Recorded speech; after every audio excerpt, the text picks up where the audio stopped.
This morning, investigators busted an inmate for selling drugs inside the Franklin County Jail. We'll have the latest on the undercover drug deal coming up.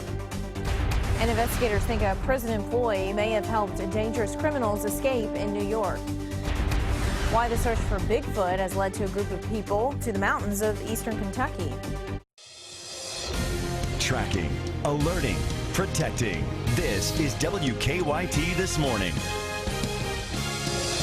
Good morning and welcome into you. I'm Rebecca Smith. Bill Bryant has the morning off. It's getting hot and steamy in the bluegrass. We could even see temperatures hit 90 degrees this week. Let's go first to meteorologist Micah Harris in our First Alert Weather Center. You know, it might be multiple times we actually hit 90 degrees. Tomorrow off into Friday, yeah, it's a possibility. And you know what? I can't even rule it out today in some locations. We're looking outside First Alert Defender Live radar, and we're not really seeing anything. We're kind of under this heat bubble that once you get that heat bubble kind of sliding on in, those storms ride on top of it. And what I mean by that is they stay to the north of us for the most part, so they don't even come through our neck of the woods. Temperatures outside feel quite nice. They're in the 50s and 60s. We're at 89 this afternoon. That's not even your warmest in the forecast either. And I'll show you how warm we get coming up in a few minutes. The sheriff says it proves drugs are everywhere. This morning, a Franklin County inmate faces some new charges. Investigators say he managed to get heroin and Suboxone into the Franklin County Regional Jail. The Franklin County Sheriff talked with WKYT's Garrett Weimer about how investigators found the drugs. If you think a jail may be an unusual place for an undercover drug deal, you'd be right. First time I'm aware of us ever doing anything like that in the history of the sheriff's office or the jail. Sheriff Melton says it took a little creativity, a lot of cooperation, and even then it wasn't easy to pull off. But investigators were able to bust an inmate accused of selling drugs in exchange for commissary items.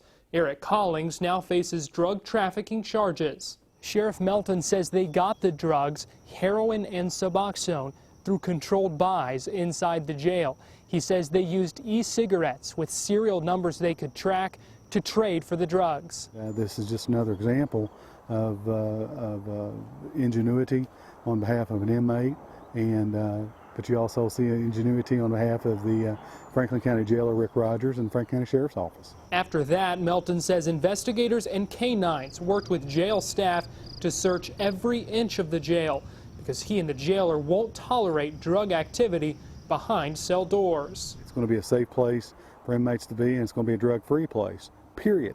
In Franklin County, Garrett Weimer, WKYT. Investigators say they aren't sure how inmates actually got the drugs inside the jail in the first place. Collings has been transferred to the Woodford County Detention Center. Well, this morning we're continuing to track the investigation into a string of shootings around Lexington. Since Sunday, police say 9 people have been shot. 3 of them have died. The latest shooting happened yesterday morning at a home on Gerald Drive in the Winburn neighborhood.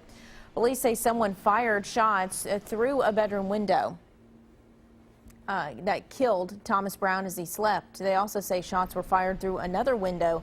No one else in the home was injured. Brown's ex-wife says he was a Marine and a former VA employee. She says she can't think of anyone who would want to hurt him. He was always happy. Tom was always happy. Never done nothing to nobody. He was a good person, a good man. So far, police have not made any arrests. They have not released any information about possible suspects either. Lexington police have not made an arrest in the other deadly shootings. Investigators say Ronnie Graves died after being shot in a car on Charles Avenue Sunday night. His family tells us they want answers and they want the violence to stop. He hadn't even got out of his car and then he's dead, you know, and then it's hard to tell your child that their father is not coming back because of some stupidity that could happen in anybody's family. A few hours before Graves was killed, police say his nephew, Montez Graves, was shot nearby on Whitney Avenue and later died at UK Hospital. The manhunt for murderers continues this morning. Police are swarming fields and searching for convicted killers who staged an elaborate prison escape over the weekend. Now investigators are focusing on one particular area and one particular person who may have helped them escape. Mary Maloney has the latest. These are very desperate individuals, and I can guarantee you they don't want to go back to jail. Convicted killers Richard Matt and David Sweat may have had help escaping. Police are questioning Joyce Mitchell. Mitchell worked in the prison tailor shop with the dangerous inmates. Sources say somebody used Mitchell's cell phone to call several people who knew Matt. It's unclear who made the calls. Mitchell's son Toby defended his mom to NBC. She's not the kind of person that's going to risk her life or other people's lives to let these guys escape from prison. He also was adamant in denying rumors that his mom was in a relationship with one of the men who escaped. She definitely wouldn't have an affair against my father, and it definitely wouldn't be with an inmate. There's no truth to that. Saturday morning, guards noticed the inmates missing. They used power tools to drill a hole in their cell, cut their way through steel and brick, navigated an elaborate maze of pipes and catwalks, and escaped through a manhole outside the prison. Sources say investigators think Mitchell planned to pick the pair up after the escape, but changed her mind at the last minute. Her son told NBC she was in the hospital at the time of the prison break. A source says Mitchell had a panic attack. With the lack of a ride, law enforcement sources think the fugitives fled on foot and may be roughly 40 miles away from the prison in upstate New York. I just hope they get it over with. Helicopters searched from the skies and SWAT teams lined open fields in Willsboro, where a witness spotted two suspicious men. The fear around town is these inmates may attack to keep their freedom. Everybody in that general area, if they're there, is in extreme danger. I'm Mary Maloney reporting. Sources say Joyce Mitchell is being somewhat cooperative. She has not been charged in relation to the prison escape. Well, former House Speaker Dennis Hastert made his first court appearance since being indicted in a federal hush money case. He pleaded not guilty to the charges. He also surrendered his passport while in court yesterday. Investigators claim that Hastert paid more than $3 million to keep someone from revealing a secret about past misconduct. Hastert could face 10 years in prison if convicted. This morning, the price of eggs has tripled at some supermarkets. This after a massive bird flu outbreak. More than 35 million hens died. According to the Department of Agriculture, regional wholesale prices are 3 to 23 cents higher per dozen. Some suppliers have asked grocers to stop running egg promotions.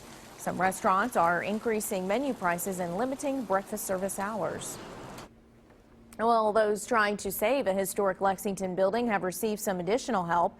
The Bluegrass Trust says it's teamed up with Bear Properties to donate $50,000 towards savings and relocating the People's Bank building. That building currently on South Broadway has been scheduled for demolition. The Warwick Foundation has been raising money to save the building.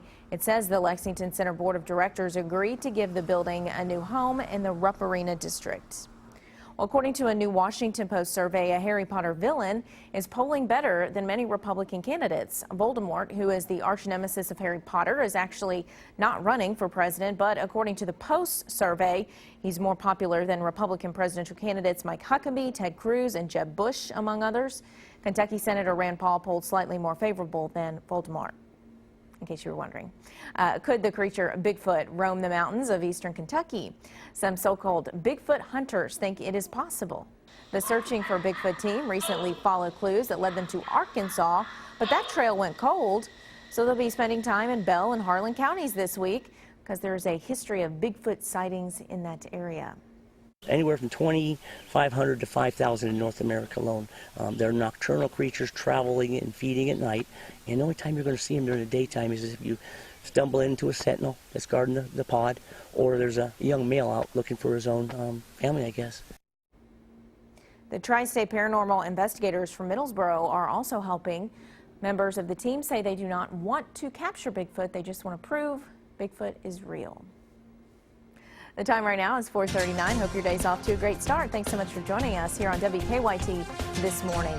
Your child's weight looks just right to you, but do you really know if they're overweight or obese even? Moms Every Day will break it down when we return. And we're looking outside at those 60s, but boy, do we really ramp up our temperatures the next few days. We're in the 80s, no doubt about that. But the 90s, yeah, it's possible. We'll have all that coming up next.